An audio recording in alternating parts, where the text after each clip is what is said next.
And so we come to question 3, which is the last question for text 1. And it's the language question. How does the writer use language to interest and inform the reader? You should include the writer's use of language, the effect on the reader, use examples from the whole text, and relevant subject terminology. And it's worth 8 marks. Okay, so hopefully you are familiar with this question.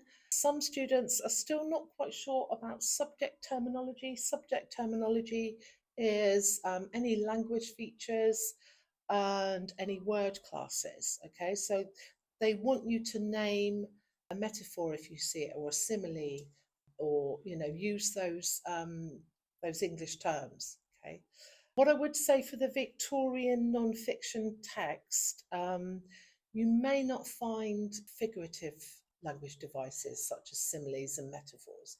You may be actually looking just for nouns, adjectives, verbs, adverbs. Okay, so with this question, do bear that in mind. You can actually focus on 1 or 2 words and use aim to use that point, evidence, explain, and effect on reader. It will make your life a lot easier. I would recommend looking up 2 to 3 quotes. And if you do find a great language technique, do name it, but just be mindful that there may just be nouns, verbs, and adjectives. So sort of like brush up on those, on naming those. Okay. So if we go back to the text, we could use some of the quotes that we used in question 1. So I've highlighted here how maidens, if they are strong, healthy, sensible, we could say that the writer has used a rule of 3 to describe healthy young unmarried women. Alternatively, we could look at this word in the 3rd paragraph. He it is who should be the breadwinner. Okay, so we could just focus on that phrase and focus on the word breadwinner and talk about that as a noun. And what does that suggest? If we think of breadwinner, they are the person who's the head of the household. They're in charge, they bring the money in, they provide the food. Okay, so that would have been typical in the Victorian era, that the man would be the head of the household. And that's why she's used that particular noun. So what I'm going to do, actually, I'm just going to pick out that quote and write about, I'm just going to do like a P paragraph with effect on reader.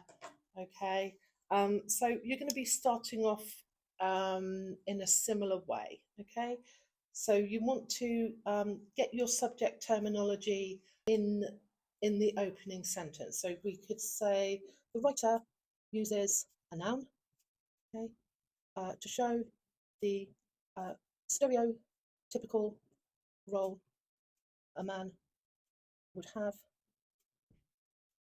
as head of his family. And then we're going to embed the quote. They state, quotation marks, he it is who should be the breadwinner. Okay, so this suggests that the man is the best person to be in charge, handle the well-being of their family, and manage finances and food. Okay, so we're getting quite a lot out of that word breadwinner. Okay. Okay, so again, this attitude would be very typical in the Victorian era, and a majority of readers would view men being the breadwinner and having sole responsibilities. Okay, so I would say do find another quote, maybe another couple of quotes. So we've kind of like used subject terminology. We've got our quote, and we've talked about kind of like what we infer and what the reader would feel about it. Okay, so you just need to do that one or two times to help you with your marks.